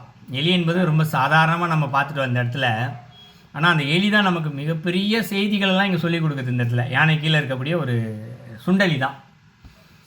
நம்ம நல்லா சிந்திச்சு பார்க்கலாம். காலையிலேருந்து நைட்டு வரைக்கும் இல்லையா, எந்திரிக்கிறதுல கண்ணை திறந்து எந்திரிக்கிறதுலேருந்து நைட்டு படுக்க போகிற வரைக்கும் நம்மளுடைய சிந்தனையை நாமே ஒரு முறை திரும்பி பார்த்தோன்னு வச்சுக்கோங்க. ஒரு கண்ணாடி வழியாக கண்ணாடியில் முகம் பார்க்குற கண்ணாடி மாதிரி பார்த்தோன்னு வச்சுக்கோங்க. இந்த மாதிரி சிந்தனையை அதிகபட்சம் ஒரு குணம் இருக்கும். என்னன்னு கேட்டால் அகங்காரம்ன்ற ஒரு குணம் தான் இருக்கும் இல்லையா.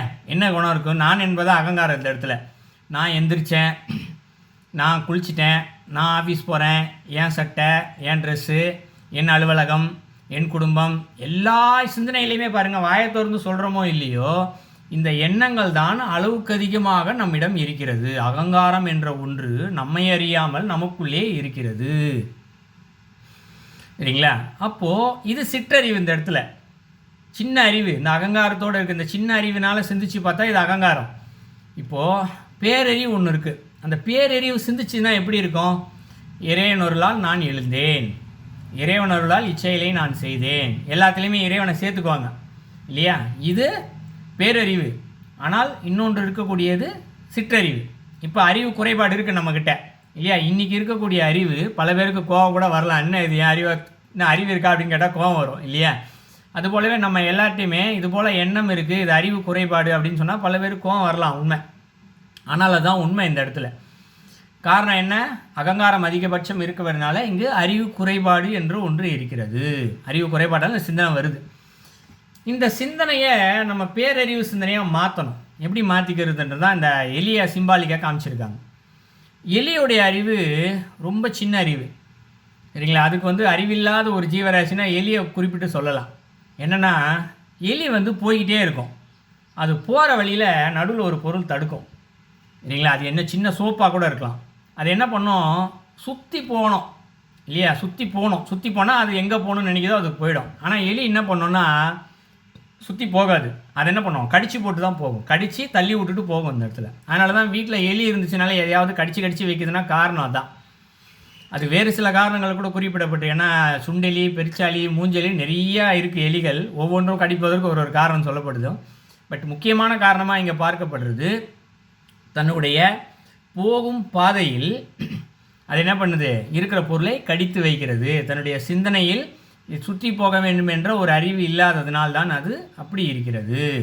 ஸோ அதை குறிப்பதற்காகத்தான் சிறிய அறிவாக இருக்கக்கூடிய நம்மளுடைய அறிவை, இந்த அகங்காரம் இருக்கக்கூடிய அந்த அறிவை போக்கி பேரறிவாக வைக்க வேண்டும். ஏன்னா இப்போதைக்கு இந்த அகங்காரம் தான் நம்மளை கட்டுக்குள்ளே வச்சுருக்கு. நமக்கே தெரியல. இப்போ சொல்லும் போது தானே தெரியுது, ஓ இப்படி தான் நம்ம சிந்திக்கிறோம், இது பேர் தான் அகங்காரம், இது சிற்றறிவுன்றது இப்போ பேசும்போது தான் தெரிகிறதே தவிர்த்து இல்லைன்னா தெரியாது இந்த இடத்துல இல்லைங்களா.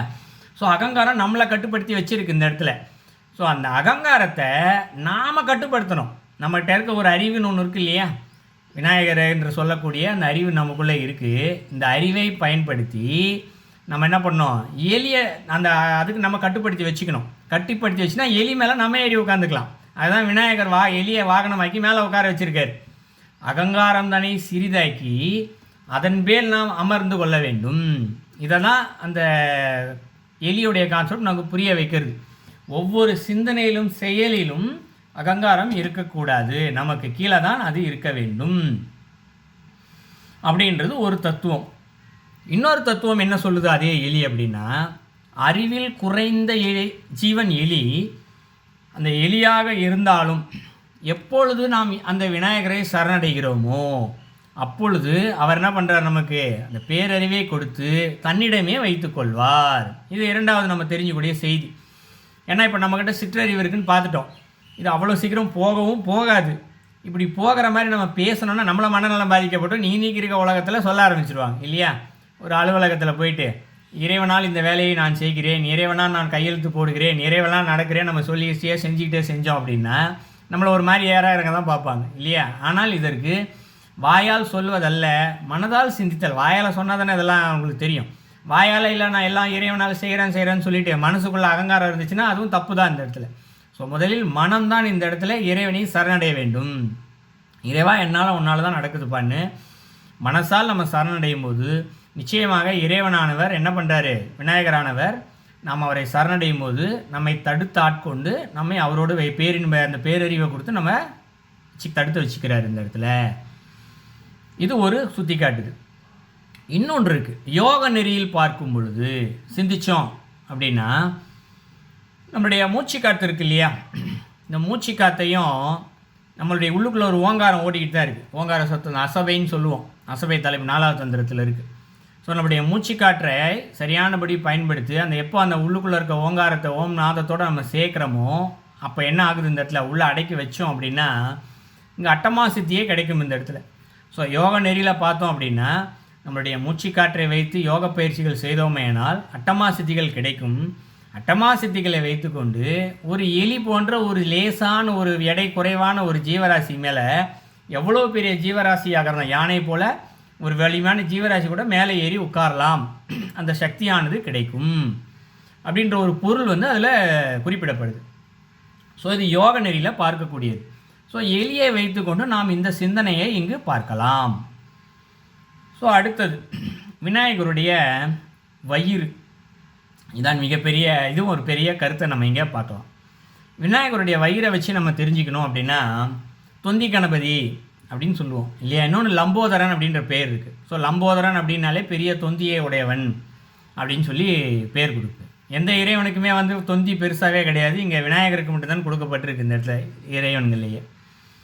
ஏன் அப்படி கொடுக்கப்பட்டிருக்கு, இதில் நம்ம என்ன தெரிஞ்சுக்கலாம் அப்படின்னு பார்த்தோம்னா அதுக்கு ஒரு கதை ஒன்று சொல்லப்படுது. ஸோ அந்த கதையை பலருக்கு தெரிந்திருக்கலாம், சிலருக்கு தெரியாமலும் இருந்திருக்கலாம். ஸோ அந்த கதையை தெரிஞ்சுக்கிட்டோம் அப்படின்னா உடனே அதுக்கான மூல காரணம் நமக்கு தெரிஞ்சோம். சின்ன கதை தான், ஒரு 2 நிமிஷத்தை சொல்லி முடிச்சுடுவோம். ஸோ சிவபெருமான்கிட்ட தன்னுடைய பெருமையை காட்டிக்கிறதுக்காக குபேரன்ட்ட தான் எல்லா செல்வங்கள் சொத்துக்களுமே இருக்குது. ஸோ குபேரன் என்ன பண்ணுறாரு, இந்த இடத்துல சிவபெருமான்கிட்ட போகிறார். இறைவா நீங்கள் எங்கிட்ட விருந்துக்கு வாங்க அப்படின்னு சொல்லி கூப்பிட்றாரு. ஏன்னா இறைவன் விருந்துக்கு வந்தாருன்னா தங்கிட்ட இருக்க செல்வத்தெல்லாம் பார்த்து தன்னை பெருமையாக நினைக்கணும், எங்கள் இவ்வளோ செல்வம் குபேரன் வச்சுருக்கானா அப்படின்னு பார்க்கணுன்றதுக்காக தான் கூப்பிடுறாரு. தற்பெருமை, கர்வம். சிவபெருமானுக்கு இது தெரியாதா என்ன? அவர் என்ன பண்ணுறாரு, நான் விநாயகர் அனுப்பிச்சி வைக்கிறேன் அப்படிங்கிறார். குபேரனுக்கு விநாயகர் இவருடைய பையன், சின்ன பையன், அவன் என்ன சாப்பிட போகிறான், சரி பரவாயில்ல அவரே அனுப்புகிறேன்னு சொல்லிட்டார், வரட்டும் அப்படின்னு சொல்லி முடிச்சுக்கிறார் இந்த இடத்துல. ஸோ விநாயகர் வராரு சாப்பிட்றதுக்கு. இவனுக்கு சின்ன பையன், இவர் என்ன சாப்பிட போகிறாருன்னு குபேரனுக்கு ஒரு எண்ணம், சிந்தனை. ஆனால் விநாயகர் என்ன பண்ணுறாரு, சாப்பிட ஆரம்பிக்கிறாரு. சாப்பிட்றாரு. அங்கே இருக்க பொருள் எல்லாத்தையும் சாப்பிட்டு காலி பண்ணிட்டார். இன்னும் பசிக்குது, கொடுங்கன்னு கேட்குறாரு. அப்புறம் அவங்கக்கிட்ட இருக்க என்னென்னலாம் உணவு பண்டங்கள் பொருட்கள் இருக்கோ அடுத்த நாளைக்கு உபயோகப்படுத்துறதுக்கு எல்லாத்தையும் எடுத்து கொடுக்குறாங்க. அப்போ எல்லாத்தையும் காலி பண்ணிட்டு இன்னும் பசிக்குதுங்கிறாரு. பசிக்குதுன்னு சொன்னதோடு இல்லாமல் உணவு இல்லை அங்கே. அதுக்கப்புறம் என்ன பண்ணுறாரு, இந்த இடத்துல குபேரனுடைய செல்வங்கள் எல்லாத்தையும் சாப்பிட ஆரம்பிச்சிடுறாரு. இந்த இடத்துல குபேரனுக்கு என்ன பண்ணுறதுனே தெரில. அவன் இருக்கிற செல்வத்தெல்லாம் காமிச்சு பெருமைப்பட்டுக்கணும்னு நினச்சான்னு பார்த்தா இப்படி விட்டானா மொத்த செல்வத்தையும் சாப்பிட்டு காலி பண்ணிடுவார் போல. குபேரனுக்கு செல்வமே இருக்காது. அப்புறம் தன்னுடைய செல்வ பெருமையை காமிக்கிறதுக்கு தான் கூப்பிடுறாரு. ஆனால் கடைசியில் அந்த செல்வமே இல்லாமல் மாதிரி ஆகிடுன்ற பிறகு என்ன பண்ணுறது தெரில குபேரனுக்கு. ஸோ இறுதியில் சிவபெருமான்கிட்ட தான் போய் சரணடைகிறார். இறைவனா என்னை காப்பாற்றுங்க, செல்வம் எல்லாம் போயிடும் போல அப்படின்னு. இப்போ சிவன் கேட்குறாரு, நீ எதற்காக என்னை விருந்து கூப்பிட்ட, உன் பொருளெல்லாம் காமிக்கிறது கூப்பிட்டியா இல்லை என்னை சாப்பிட்றதுக்காக கூப்பிட்டியா, அன்பால் கூப்பிட்டியான்னு கேட்குறா. அப்போ குபேரன் ஒத்துக்கிறான், ஏன்னா சரண் அடைஞ்சிட்டானே. இல்லை இறைவனே, நான் உங்களுக்கு என்னுடைய பெருமையை காமிக்கிறதுக்காக தான் கூப்பிட்டேன் அப்படிங்கிற. சரி ஓகே, நீ உன்னுடைய கர்வத்தை விட்டொழித்து அன்போடு ஒரே ஒரு கவலை உணவை மட்டும் அந்த விநாயகருக்கு கொடு, அவருடைய பசி அடங்கிடும் அப்படின்னு சொல்லுவார்.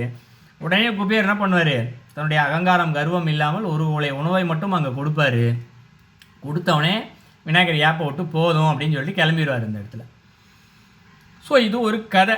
இந்த கதையிலேருந்து என்ன தெரிஞ்சுக்கிறது அப்படின்னா, இந்த உலகத்தில் நமக்கு ஒரு விஷயம் அடிக்கடி சொல்லுவோம், எனக்கு எல்லாம் தெரியும் என்ற சிந்தனை மனிதர்களிடம், எல்லா மனிதர்கள்ட்டையுமே இருக்குது. அது ஆணாக இருந்தாலும் சரி, பெண்ணாக இருந்தாலும் சரி இல்லையா. ஒரு வீட்டிலே கணவன் மனைவி இருந்தாலும் சரி, கணவன் என்ன சொல்லுவார், எனக்கு தான் தெரியும், ஏன்னா நான் கணவன், நான் சொல்கிறத நீ கேளுன்னுவாங்க.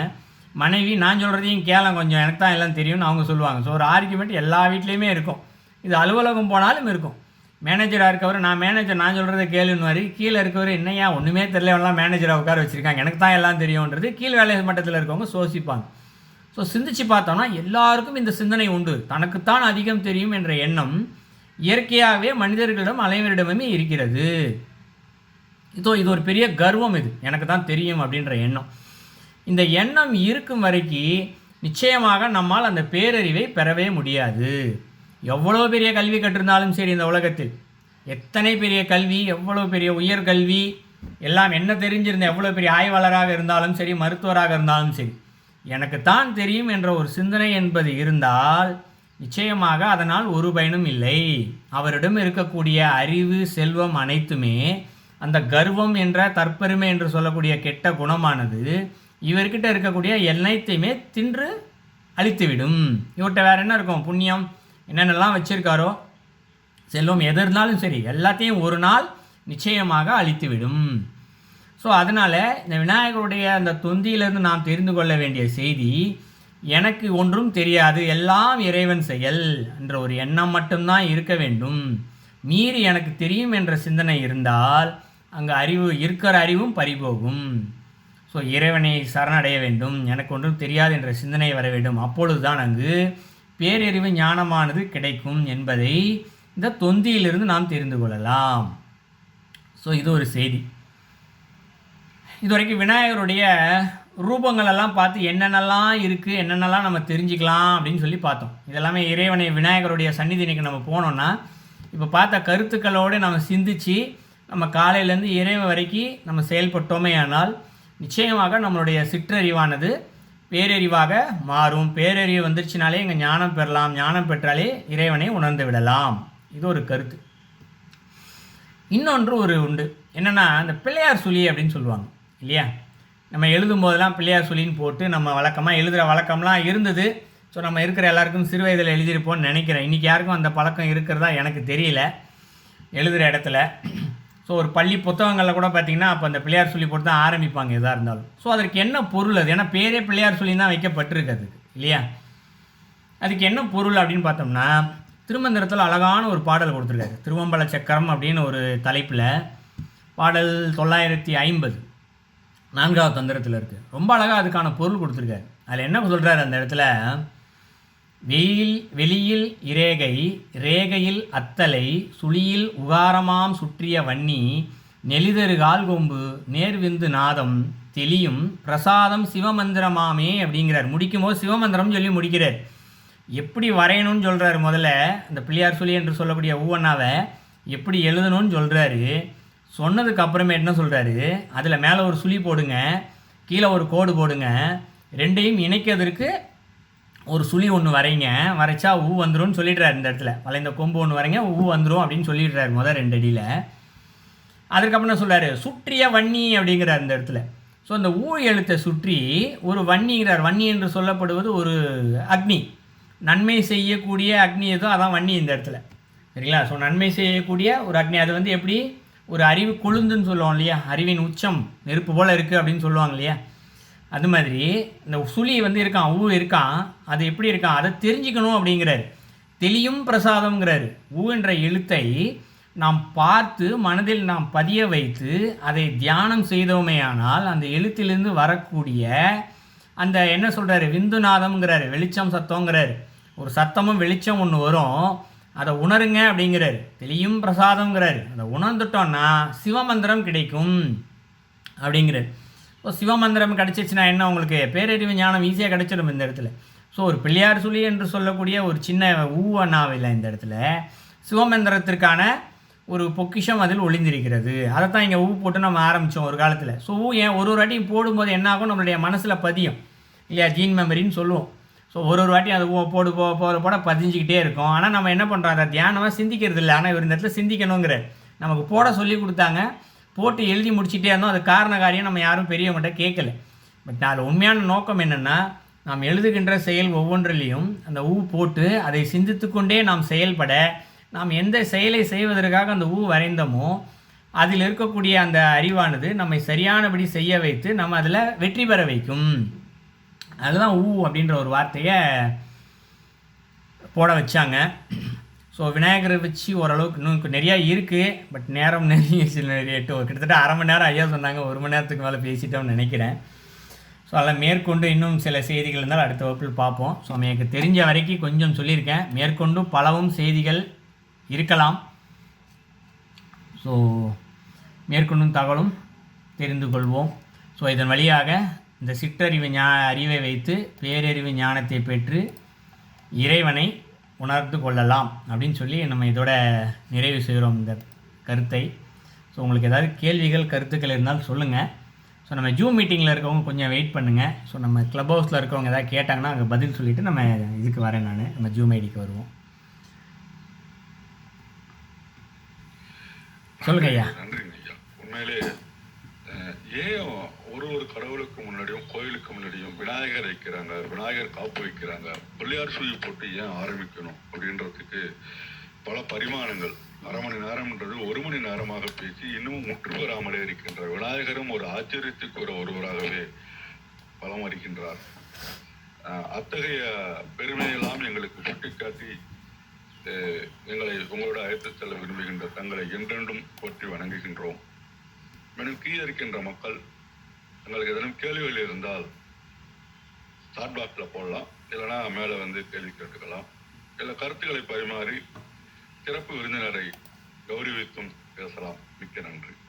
முதல் காரணம். அதனால் ஐயா அவர்களை துவக்கி வைக்குமாறு அன்போடு கேட்டுக்கொள்கின்றேன். நன்றி. ஏன்னா இன்னும் செய்திகள்லாம் இருக்குது, இன்னும் சித்தி புத்திலாம் வச்சு பேசலை நம்ம. இன்னும் விநாயகருக்கு 2 மனைவிகள் சொல்லுவாங்க இல்லையா, சித்தி புத்தி ரொம்ப பெரிய கான்செப்ட் அது. ஸோ பேசினா அதுவே ஒரு அரை மணி நேரம் போயிடும்.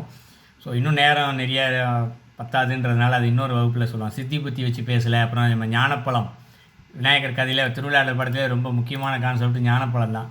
ஸோ அதை வச்சு நம்ம இன்னும் பேசலை. ஸோ இன்னொரு நாள் கிடைக்கக்கூடிய சந்தர்ப்பத்தில் அதை வச்சு நம்ம பேசுவோம் நிச்சயமாக. ஸோ யாருக்கும் கேள்விகள் கருத்துக்கள் இல்லை என்றால் ஸோ நாம் நிறைவு செய்து கொள்வோம் இந்த ஆப்பில் இருக்கக்கூடியது.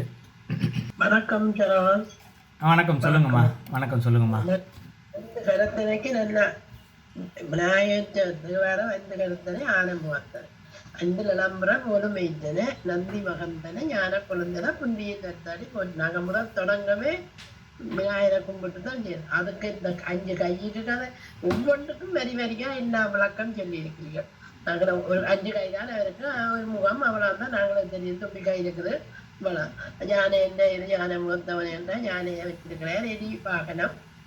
ஆனால் இப்போ என்னன்னா நீங்கள் எல்லாம் விவரித்து வடிவாக சொல்லி கருத்துக்களை நல்ல முறையாக ஒவ்வொன்றை இதையும் சொல்லி அங்குமான ஒவ்வொன்றுக்கும் ஒவ்வொரு இது வடிவாக சொல்லி இருக்கிறீர்கள். நல்ல அருமையான கருத்துக்களும் வாழ்த்துக்கள் சரவணன். வாழ்த்துக்கள். நன்றி. வணக்கம். அதான் நல்ல நாளே எனக்கு சதுர்த்திக்கு நான் பிள்ளையாரை பற்றி கேட்கறதே அது ஒரு சந்தோஷம். வணக்கம். மகேந்திரன் பெரியசாமி பேசுறேன், இங்க வாஷிங்டன் டிசி பகுதியில இருந்து. சொல்லுங்க. ரொம்ப ரொம்ப சிறப்பா இருந்தது. அதாவது அந்த விநாயகர் தத்துவத்தின் உட்பொருள் விளக்கத்தை 5 கரத்திலேன்னு அந்த 5 பூதங்களின் அந்த ஒரு சக்தியாகவும் அந்த முகத்துக்கான அந்த ஒரு விளக்கமாகவும் அப்படியே அப்போ ஆரம்பிச்ச அந்த ஒரு ஆச்சரியம் தொடர்ந்து அப்படியே தொடர்ந்து கொண்டே இருந்தது அப்படின்னு தான் சொல்லலாம். ஐயா அவர்கள் சொன்னது போல நம்ம இன்னும் கூட முற்று பெறாமல் இன்னும் நிறைய போய்கொண்டே இருக்கிறது. லயன் அழகேசன் ஐயா அவர்கள் சொன்னது போல ரொம்ப ரொம்ப சிறப்பா இருந்தது.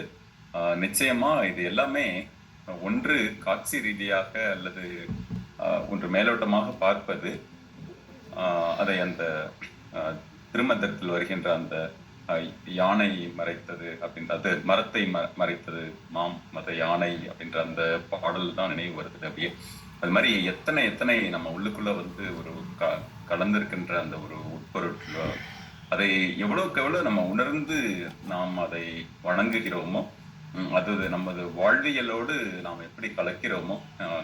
தங்களுடைய உரைக்கு முன்னாடி தியாகராஜன் ஐயா இதை பத்தி பேசிட்டு இருந்தாங்க. நம்ம எல்லாமே வந்து அந்த பயிற்சியை நம்ம எந்த அளவுக்கு வந்து மிக முழுக்க நம்ம வாழ்நாள் முழுக்க அதை வந்து எப்படி அதை வந்து கொண்டு வரோம் அப்படிங்கிறது இந்த புரிதலோடு நம்ம வந்து பார்க்கும் பொழுது ரொம்ப நல்லா இருக்கும். எனக்கு நிறைய முறை அந்த வலம்புரி விநாயகருங்கிறதோடைய கான்செப்ட்லாம் எனக்கு அதிகம் அதை பத்தி தேடல் இருந்துட்டு இருந்தது. ஆனா அதுக்கான விளக்கம் எல்லாமே நீங்க சொன்னதுல கிடைச்சது. அந்த இடம்புரி வலம்புரி, அதுக்கு பின்னாடி உள்ள அந்த சுவாச தத்துவம், அதுக்கு பின்னாடி நம்மளுடைய தினசரி மனித வாழ்வியல் சார்ந்து நமக்கு வந்து எப்படிலாம் அதுல இருந்து நம்ம எடுத்துக்கலாம். அதே போல சாதாரணமாக சொல்லப்படுகின்ற, அதாவது இந்த மாதிரி தந்தத்தை உடைச்சு இது எழுதினார் அப்படிங்கிறத மட்டுமா இல்லாம அதுக்கு பின்னாடி இருக்கிற அந்த ஒரு விளக்கங்கள் இந்த மாதிரி தொடர்ந்து விரிந்து கொண்டே இருக்கிறது உங்களுடைய விளக்கம். அதுக்கு பின்னாடி இருக்கிற அந்த ஒரு தேடல், அதுக்கு பின்னாடி இருக்கிற அவங்களுடைய ஆர்வம், அதுல உள்ள ஒரு ஆராய்ச்சி மனப்பான்மை, இது எல்லாமே அது மிகப்பெரிய ஒரு என்ன சொல்றது, அந்த டிப் ஆஃப் த ஐஸ்பர்க் அப்படின்னு சொல்லுவாங்கல்ல, அது மாதிரி தான் இருக்கு. அதுல இன்னும் உள்ள ஆழமா நிறைய இருக்கு. நீங்க சொன்னதுக்குள்ள இன்னும் நாங்க அடுத்தடுத்த நிகழ்வுகள்ல இன்னும் நிறைய கேட்கறதுக்கு விருப்பப்படுறோம். இந்த சித்திய புத்தி ஆகட்டும் அல்லது வெவ்வேறு மற்ற ஞான விளக்கங்கள் ஆகட்டும். இதுல ஒன்று அறிவாக நாம் மேலோட்டமாக அல்லது தகவல்களாக அறிவது ஒன்று, அந்த தகவல்களை தாண்டி நம்ம உள்ளுக்குள் ஆழ்ந்து அதை புரிந்து கொள்வது ஒன்று. இன்னொன்று, அதை நமது தினசரி வாழ்வியலில் நம்ம எப்படி அதை கொண்டு வரோம் அப்படிங்கிறது. உங்களுடைய விளக்கம் அந்த மூன்றையுமே தொட்டுச்சு அப்படின்னு தான் சொல்லலாம். இன்னும் கூட நம்மளோட வாழ்வியலில் அதை தினசரிக்கு எப்படி கொண்டு வரதுக்கு இன்னும் கூட நிறைய நிறைய இருக்கு அப்படிங்கிறதையும் என்னால புரிஞ்சுக்க முடியுது.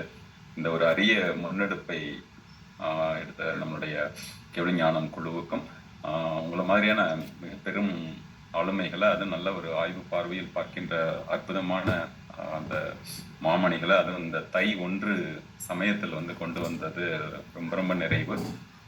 உங்களுடைய மேற்பணி தொடர்ந்து தொடர்ந்து நடக்கட்டும், ஒளிரட்டும். மிக்க மகிழ்ச்சி. அருமை. நல்லது. நன்றி ஐயா. நன்றி ஐயா. நான் இன்னைக்குதான் அந்த வகுப்புக்கு முதல் நாளா வந்திருக்கேன். உண்மையிலே எனக்கு ரொம்ப சந்தோஷமா இருக்கு. இவ்வளவு கருத்துக்கள் இவ்வளவு நாளா நான் மிஸ் பண்ணிட்டுமே அப்படின்ட்டு. பட் இனிமேலுக்கு நான் விநாயகரை கும்பிடும்போது எந்தெந்த விதத்துல ஒவ்வொரு விஷயமும் எப்படி எப்படிலாம் நமக்கு பயன்படுது, எந்த மாதிரிலாம் இருக்கு, எந்தெந்த காரணத்திற்காக இறைவன் வந்திருக்காரு அப்படின்றத புரிஞ்சிருக்க முடியுது ஐயா. ரொம்ப சந்தோஷமா இருக்கு. ரொம்ப நன்றி ஐயா. நன்றி ஐயா. நல்லது நல்லது. நன்றி நன்றி நன்றிங்க. சிந்தனை மனதுக்கு நிறைவாக இருந்தது. ஞானப்பழத்தை பத்தி ஐயா பிறகு பேசுறேன்னு சொல்லியிருக்காங்க. முருகன் என்று சிந்திக்கும் போது அழகு சரவணன் என்பதும் பொருந்தும். அந்த ஞானப்பழமே ஐயாதான் என்பது இவ்வளவு சிந்தனை, இவ்வளவு ஆராய்ச்சி. அந்த ஆராய்ச்சியினுடைய பயனை நாம எல்லாம் கடந்த 1 மணி நேரம் அனுபவித்தோம், இன்னும் அனுபவிக்க இருக்கின்றோம். அந்த அளவுக்கு ஆற்றலும் அறிவும் படைத்த அந்த தெய்வீக அன்பும் கருணையும் நிறைந்த ஐயா அவர்களை ஊட்டி அவருடைய தொண்டு சிறந்தோங்கி இந்த சமுதாயத்துல ஒரு மலர்ச்சி, ஒரு மாற்றம், எல்லா மக்களும் நிறைவாக அன்புடனும் அறத்துடனும் வாழ வேண்டும் என்றால் தர்மம் என்று சொன்னார் இல்லையா, அன்பும் அறம், இந்த 2 தான். அன்பும் அறனும் உடைத்தாயின் இல்வாழ்க்கை பண்பும் பயனும் அது என்ற அந்த கருத்தை வலியுறுத்திய ஐயா அவர்களுக்கு கொடான கோடி நன்றிகள், நன்றிகள், நன்றிகள்.